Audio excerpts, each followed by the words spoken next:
My snobby rich classmate picked me in the prom draft, and the principal demanded I go with him because of his family's influence. I went along with it and attended, but then humiliated him and ruined his reputation. Imagine being picked for prom like a fantasy football draft, except you're not a player, you're the prize. So I go to this small private high school where pretty much everything revolves around money. If your family doesn't drive a luxury car, donate to the school, or fly off to private islands for vacation, you're basically invisible. Every year, prom is a huge deal. Like, people spend months planning it. Parents throw these over-the-top pre-prom parties, and you better believe everyone judges everyone else based on their dates, their dresses, and their arrival cars. This year, things got weird. About a month before prom, I started hearing these whispers about something called the prom draft. At first, I thought it was just some dumb joke or rumor, but then it got louder, and it turned out it was 100% real. Basically, the most popular guys at school were running this secret draft, like fantasy football, where they picked which girls they were going to ask to prom. These dudes were picking girls like we were trading cards. Now, I didn't think this had anything to do with me. I don't really hang out with the popular crowd, and I wasn't expecting to go to prom with any of those guys, but then I found out I'd been drafted, and not just by anyone, by Jason. If you went to my school, you'd know exactly who Jason was. His family is loaded. I'm talking about private jets, designer everything, and a huge mansion. Basically, his family runs the school. They donate so much money that the administration treats them like royalty, and because of that, Jason walks around like he owns the place. He's the kind of guy who thinks he's better than everyone else just because his family has more money than they know what to do with. One day, Mrs. Beckett, our chemistry teacher, had enough of Jason's usual antics. He'd been throwing snide remarks around all class, laughing with his buddies, and completely ignoring her lecture. But that day, Mrs. Beckett snapped. She told Jason to stay after class. Jason rolled his eyes but didn't protest. He stayed behind while everyone else filed out. I wasn't in the mood to stick around, but a group of students hung around the hallway, pretending to shuffle their books slower than usual. Maya nudged me and whispered to me. She asked if I thought something would actually happen this time. We both knew the answer. A few minutes later, the classroom door burst open and Jason stormed out. I didn't catch everything, but I heard Mrs. Beckett say something like, "You're still accountable for your actions." Everyone went silent. Jason turned, glaring at her through the doorway, told her she would regret speaking to him like that, and spat at her before stomping down the hall. The next morning, though, it was like nothing had ever happened. In fact, Mrs. Beckett seemed almost nicer to Jason. He walked into class with his usual swagger, smirking like he hadn't just been chewed out less than 24 hours before. The tension from yesterday was gone. It was completely erased. It didn't take long for the rumors to start. Word was that Jason's parents had a chat with the administration, and more importantly, slipped Mrs. Beckett a generous donation to her favorite charity, which we all knew was herself. A lot of people whispered about it, but no one dared speak too loudly. That afternoon, Jason was back to his old self, sitting at the back of the class, throwing paper wads and making smart remarks under his breath. Mrs. Beckett didn't say a word. She didn't even glance in his direction when he laughed too loud or interrupted her. And now Jason apparently had the first pick in the draft because, of course, he paid for it. Yep, he bribed some of the guys running it to get the first pick. And guess who he picked? Me. And I don't mean that in a good way. Jason didn't choose me because he liked me or thought we'd have fun together. He picked me because, in his eyes, I was a trophy. I guess I was hot enough for him to show off at prom. Most of the other girls threw themselves at Jason while I knew what he was and didn't pay him any attention in class. I never laughed at his jokes or did so much as to offer a pencil when he needed it. And that's what he loved about me. He loved the chase. And trust me, I knew this wasn't about personality. Jason had never spoken more than 5 words to me before this. Jason was like any typical rich, snobby kid. He showed up to school in his fancy car, wearing clothes that probably cost more than my rent. He's the guy who casually mentions his family's vacations to private islands and brags about how his parents donate to the school like he's doing everyone a favor. When he found out I wasn't thrilled about being his pick, he didn't take it well. Jason started acting like I owed him a prom date just because he chose me in this ridiculous draft. He'd find ways to bump into me in the hallways and make comments like, "I can't wait to see you in your dress," or, "You know we'll look amazing together at prom." I tried to avoid him, but Jason made it impossible. He'd corner me after class, and even if I tried to say I wasn't interested, he'd just laugh it off like I was joking. He was treating me like I was already his date. It was like, in his mind, I didn't have a choice. Here's where it gets even worse. It wasn't just Jason pressuring me. The school started getting involved. One day I got called into the principal's office. I figured it was about something important, maybe a school project or something, but nope. The principal sits me down and, in this super serious tone,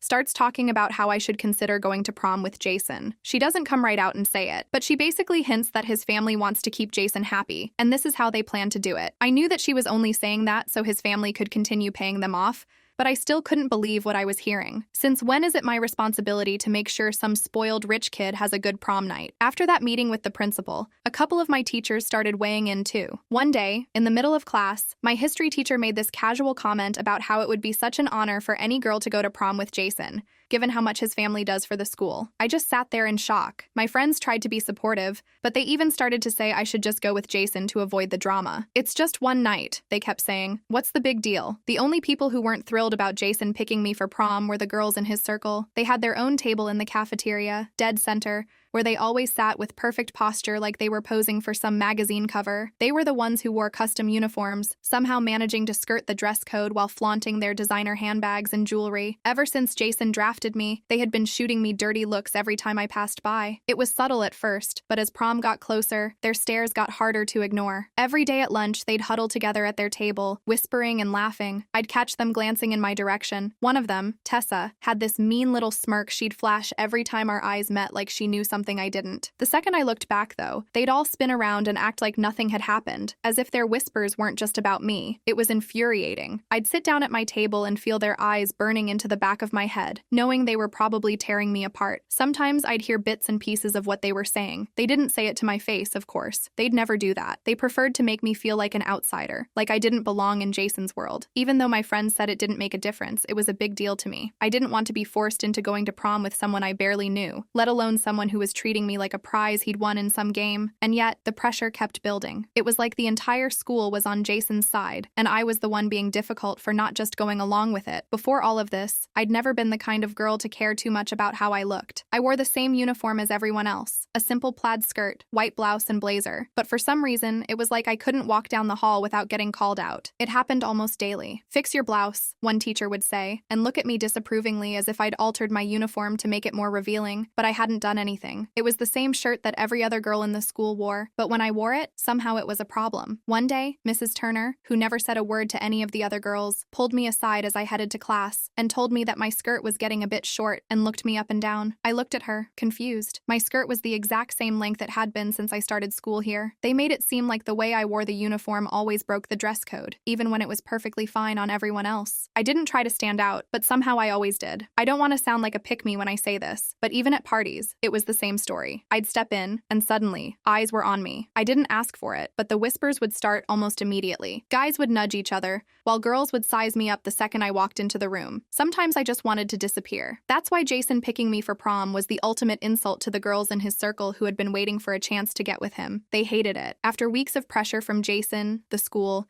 and even my parents, who didn't want me to cause any trouble with the school, I caved. I wish I could say I stood up for myself and told Jason to go to prom alone, but I didn't. I gave in. The school held a special pre-prom event, which was a ceremony dedicated to the biggest donors and the students they were sending off in style. It was ridiculous, but mandatory. The entire gym was decorated with banners and lights as if it were already prom night. Parents, staff, and students sat around round tables covered in white linens, while the principal stood on stage, mic in hand, smiling like she was hosting a game show. As the event neared its end, Mrs. Hudson's smile grew wider. "And of course, we couldn't have this night without a special thanks to the Winters family," she said, gesturing toward Jason's parents, who sat near the front with smug expressions on their faces. "Their generosity knows no bounds, and we're so grateful for all they've done for this school," she said. Applause erupted. This was it. This was the moment it became official. "And as you all know," Mrs. Hudson continued, "Jason Winters will be attending prom with one of our most exceptional students." She paused, and every head in the room turned toward me. "Let's give them a round of applause." Everyone clapped, their eyes fixed on me. Jason was grinning like a Cheshire cat, basking in the attention, like he'd just won the grand prize. I felt sick. After the event, as we were all filing out of the gym, Jason caught up to me and asked if I was ready for prom. He leaned in too close for comfort. I tried to brush him off, but he wasn't letting up. His voice dropped, just loud enough for me to hear. He then said that I was his for the night, and everyone knew it. He smirked. I didn't want to imagine what he meant. I couldn't shake how disgusting it felt, how trapped I was. The school, the teachers, and my own parents had all pushed me into this corner, and now Jason was boasting about it, claiming ownership over a night I wanted no part of. I went home that night with his words still rattling around in my head. So prom night finally rolls around, and Jason picks me up in his flashy car. Of course, we have to take a million pictures in front of his mansion before we even head to the dance. His parents are there, all proud,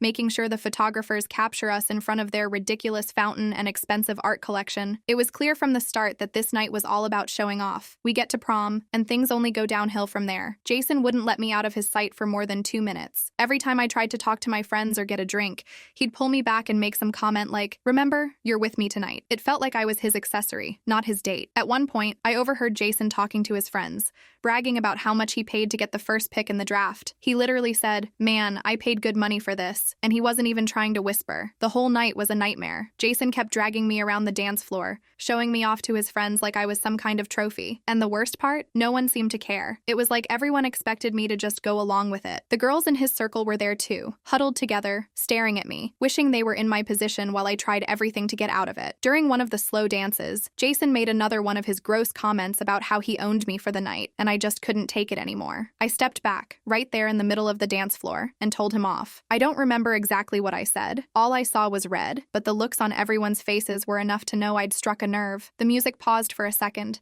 and people were staring, but I didn't care anymore. I was done. I grabbed my purse, stormed out of the dance, and called a ride home. I didn't even look back to see Jason's reaction. I just wanted to get out of there. Monday rolls around, and of course, everyone's talking about what happened. Jason's parents were furious and tried to stir up trouble with the school, but honestly, I didn't care anymore. I went to the principal's office and filed a complaint against Jason for how he treated me. I didn't expect much to come of it, but I needed to stand up for myself, even if the administration was still trying to protect Jason's family's reputation. Surprisingly, some of the teachers who had pressured me into going with Jason actually admitted they were wrong. I guess word spread fast about how controlling Jason had been, and suddenly, people were starting to realize how messed up the whole situation was. As for Jason, he didn't apologize. He spent the next few weeks sulking around school, complaining to anyone who would listen about how I ruined his prom night. But here's the thing, Jason's social status started to crumble. People were finally seeing him for what he really was, an entitled, spoiled brat who thought his money could buy anything, even people. And while his family still had their grip on the school, Jason wasn't as untouchable as he used to be.